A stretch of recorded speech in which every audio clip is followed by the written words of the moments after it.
제가 이 영상을 만들까 말까 거의 2달을 고민했어요. 고민한 이유는 맨 마지막에 징징타임을 봐주시면 되지만, 만들기로 결심한 이유는 7월 12일 서울대 에타에 올라왔다는 한 글을 보고 나서였습니다. 놀랍게도 순수과학에 투자하는 것을 이해하지 못합니다. 국가가 나서서 지원할 이유가 없다. 예산 깎아야 한다. 언젠가 응용이 된다는데 검증된 적이 있냐? 과학자들이 주문해오듯이 습관적으로 하는 변명에 불과하다. 여기에 대한 배댓은 난 글쓴이에게 이루어지고 있는 투자가 멈춰야 된다고 봄. 이걸 보고 공교롭게도 진짜 한 2달쯤 전에 제가 본 기사가 생각이 났어요. 우리의 영원한 라이벌 일본이 무너지고 있다는 기사였는데요. 일본은 젊은 과학자들을 위한 연구 보조금이 무려 10년 동안 연 20억 달러 이하를 밑돌고 있어요. 그러다가 지금 떨어지고 있는 연구 성과에 부랴부랴 재투자를 하면서 낭비를 하고 있죠. 오늘은 일본 과학의 현재, 그리고 우리나라와 이제 일본을 비교하는 걸 좋아하시는 분들, 우리나라 순수과학 이 정도면 충분하다고 생각하시는 분들은 흥미롭게 보실 거예요. 사이언스라고 있습니다. 전 세계에서 가장 유명한 과학 저널인데요. 여기서 제가 몇 달 전에 흥미로운 헤드라인을 봤어요. 일본이 연구 활성화를 위해 도전한다는 내용이었는데요. 사이언스에서 이렇게 언급했어요. 가라앉고 있는 일본의 연구를 어떻게 되돌려야 하는가. 이거를 듣고 아니? 일본이 가라앉고 있었어? 경제는 그런 것 같긴 한데 과학기술은 늘 톱이 아니었나? 이런 생각이 들었어요. 일본 구마모토 대학에서 일하는 쉔 교수가 말하길, 일본은 여성 연구원도 적고 외국인 연구자도 적고 변화를 무서워한다. 그리고 과학자들에 대한, 그러니까 젊은 과학자들에 대한 지원도 부족하다. 쉽게 말해서 일본의 연구 문화는요, 굉장히 보수적이고 돈도 잘 안 준다는 건데요. 사이언스는 일본의 과학기술 쇠퇴에 대한 우려가 커지고 있다. 이런 다소 강한 워딩까지 사용을 했어요. 중립적인 과학저널, 그 중에서도 세계에서 세 손가락 안에 들어가는 곳이 이 정도로 강한 워딩을 사용한다는 것은 그만큼 심각하다는 뜻이겠죠. 그 근거로 일본 국립과학기술정치연구소 분석에 따르면 일본의 논문 인용 순위는 점차 감소하고 있다고 합니다. 이 그림에서 보면 20세기 후반에는 4위였던 일본이 점점 내려오더니 최근에는 10위까지 왔죠. 일본 문무과학생 결과에 따르면 박사학위 취득 학생 수는 20년 만에 무려 25%가 감소했다고 합니다. 연구 보조금이 10년 동안 정체되어 있고 젊은 과학자들한테 자리를 잘 주지를 않는다고 합니다. 이를 해결하기 위해서 일본 문무과학성은 지역 대학들의 지원을 늘리고 대학원생들한테 장학금을 많이 주고 여성에게도 기회를 확대한다고 합니다. 이거 여성한테 기회를 확대하는 건 왜 그러지? 물론 뭐 일본이 여성들에게 굉장히 보수적이라고 하더라고요. 제가 듣기로는 뭐 그것 때문인가? 뭐 잘 모르겠어요 이거는. 어쨌든 일본이 지금 무너지고 있는 과학기술을 해보기 위해서 노력하고 있다. 요게 결론이에요. 야, 일본 끝났냐? 그렇게 좋아하시는 분들도 계시겠지만 진짜 제가 궁금해서 추가 조사를 해보니까요. 일본 연구가 현재 좀 정체가 되어 있다거나 혹은 과거 한 10에서 20년 전에 비하면 좀 하락하고 있는 것은 팩트인 것 같아요. 왜냐면 네이처에서도 한 6년 전에 일본 최고의 석학들하고 인터뷰한 내용에서 일본 연구가 정체되어 있다고 했거든요. 확실히 예전에 그러니까 도쿄 하나로 미국 전체를 살 수 있었던 과거에 비하면 일본은 수십 년째 뭐 경제적으로든 뭐 전반적으로 정체되어 있는 듯한 느낌이 들긴 합니다. 이유는 저도 잘 모르겠어요. 이런 뭐 세계 역사라던가 경제는 제가 잘 아는 분야는 아니니까 이유는 잘 모르겠습니다만, 세계에서도 미국과 자웅을 겨루던 일본이 이제는 정체되어 있다는 것은 분명한 사실 같아요. 그러면 일본의 객관적인 위치는 현재 어느 정도일까? 네이처 인덱스를 참고했습니다. 이게 현재 세계 순위예요. 미국이 1위, 중국이 바로 터미까지 쫓아서 2위에 있습니다. 독일이 3위, 영국이 4위, 그리고 일본은 5위입니다. 우리나라는 7위에 위치해 있어요. 일본이 자체 평가했던 자신들의 순위와는 다소 차이가 있네요. 보기 쉽게 그래프로 보여드리면 이런 느낌입니다. 우리나라도 끼워넣었어요. 중국이 눈에 띄게 미국을 따라잡고 있는 것이 인상적입니다. 편의상 제가 이제부터 점수라고 부를게요. 구체적으로 보면 일본은 현재 2998점, 한국은 1544점 정도로 일본이 한국보다 2배 정도의 성과를 내고 있습니다. 그럼 연구소와 대학 순위는 어떨까? 네이처에서는 미국과 중국, 독일과 영국, 일본을 세계과학 톱5라고 부르는데요. 톱5의 연구소 순위를 보면 확실히 중국이 엄청난 강세를 보인다는 것을 쉽게 알 수 있어요. 세계 연구소 순위 1등이 현재 중국입니다. 2등이 하버드, 7위 중국, 8위 중국, 9위 중국, 11위 중국, 12위 중국, 그리고 15위에 일본이 있습니다. 확실히 일본 연구소가 생각보다 잘 안 보이긴 해요. 일본이 위기감을 느낄만 한 듯 해요. 객관적인 지표를 보면 분명히 일본은 여전히 세계적인 수준이긴 합니다. 그러나 보시다시피 바로 옆나라 중국은 저렇게 막 고공행진하는 반면 일본은 정체되어 있긴 하거든요. 그런데 사실 이거는 다른 나라들도 마찬가지인 것 같긴 해요. 압도적으로 성장한 건 중국뿐이지 우리나라도 영국도 독일도 일본도 7년 전이랑 거의 뭐 비슷해요. 거의 제자리 걸음이에요. 그러면 제일 재밌는 시간이죠. 우리나라랑 어느 정도로 차이가 날까? 국가적으로는 이제 연구 성과만 보면요, 앞에서와 같이 약 2배 정도 차이가 나요.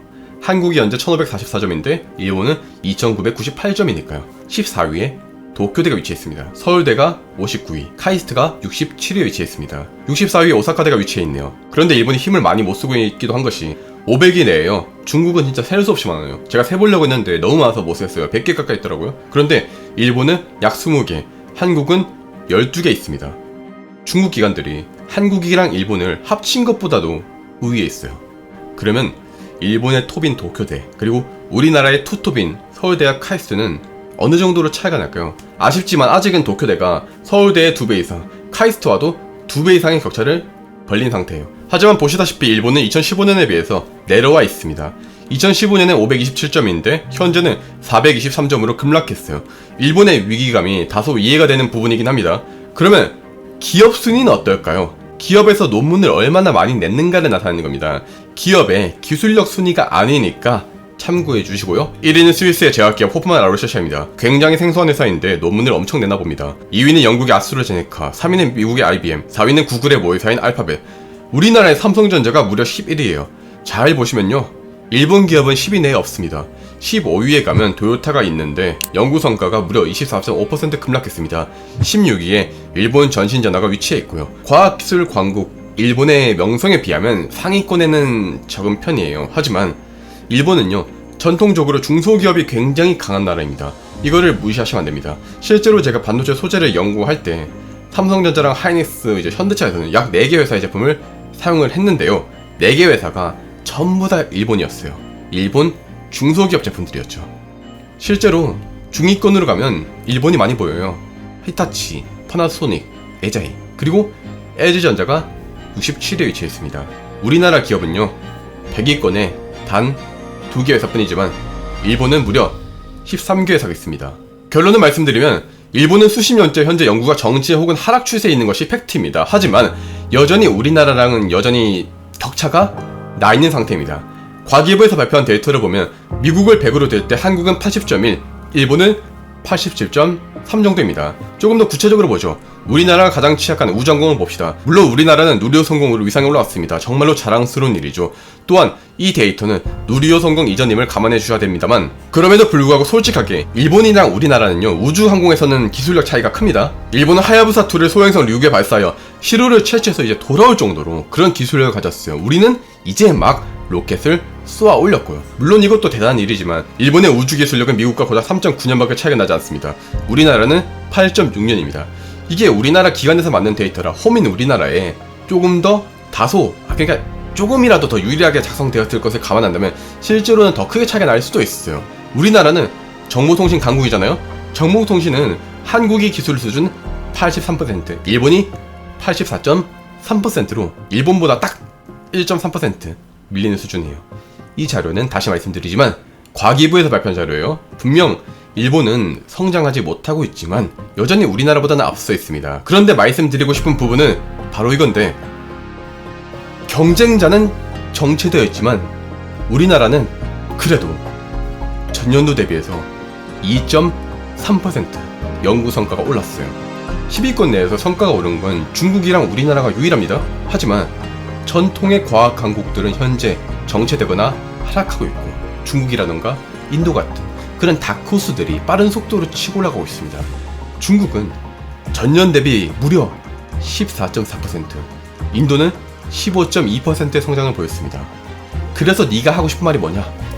우리나라가요, 성장 중인 것은 맞지만요, 여전히 많은 면에서 일본의 과학기술력이 크게 밀립니다. 따라서 지금은 투자를 멈추는 것이 아니라 오히려 지금은 우리는 성장 중이고 경쟁자인 일본이 정체되어 있을 때 치고 올라가야 될 시기예요.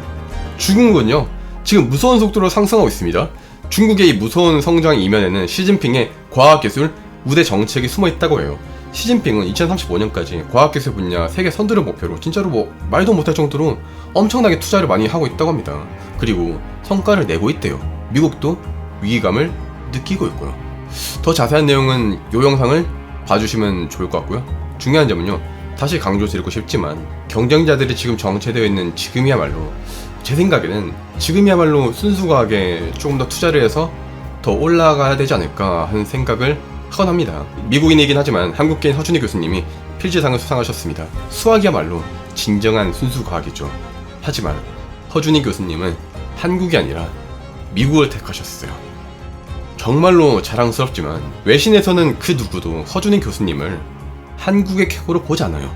철저히 미국인으로서 기록될 뿐입니다. 그리고 노벨상이나 필즈상을 휩쓸고 있는 나라들을 보십시오. 순수과학에서 끝발을 날린 나라들이 세계를 호령하고 있습니다. 제가 이런 영상을 만드는 이유는 우리가 과학기술의 중요성에 대해서 계속 알아야 되고 그 중요성은 아무리 강조해도 지나치지 않다고 생각하거든요. 우리가 알아야 정치인들의 눈치를 봅니다. 그것만으로도 우리의 역할은 충분하지 않을까요? 에이씨, 투자 더 할 필요 있어? 이런 식으로 생각하면 일본처럼 정체되거나 하락의 길을 걷지 않을까요? 그러면 한 10년 뒤에는 우리가 사이언스에 무너지고 있는 한국으로 올라가게 될 거예요. 제가 사실 뭘 얼마나 알겠습니까마는 적어도 우리나라가 조선시대 당시에 문 닫고 유교 공부를 하고 있을 때 일본은 문을 열고 과학을 공부했고 우리나라가 소달구지 끌고 다니던 시기에, 그러니까 1922년에 일본은 항공모함을 끌고 다녔어요. 그리고 이제 그 경쟁자는 정체되어 있습니다. 지금이야말로 격차를 줄일 시기입니다. 순수과학에 투자하는 돈이 아깝다고 생각하실 수 있습니다. 하지만 노벨 생리학상 수상자 티먼트 교수는 말했습니다. 기초과학은 사치지만 기초과학 투자로 생긴 열매는 세상을 바꾼다. 제가 이거를 할까 말까 2달을 고민한 이유는요, 제가 최근에 중국이랑 미국 연구 수준 객관적인 지표 들고 비교를 했다가 욕을 바가지로 먹거든요. 여러 커뮤니티에서. 그냥 우리도 경각심을 가지고 열심히 해야 된다고 말했는데 친중 매국노의 사짜 유튜버, 어그로 유튜버가 됐어요. 슬퍼요. 그래서 야, 이거 일본이랑 비교하고 또 비슷하게 만들었다가는 친일 매국노 될 각인데 싶어가지고 고민을 진짜 많이 했어요. 아니 근데 내가 언제 한국 망한다고 했어? 진짜 억울해 죽겠습니다 진짜. 아무튼 제발 전 한국 망하는 거 비는 사람 아니고요. 한국 잘 됐으면 좋겠습니다. 감사합니다.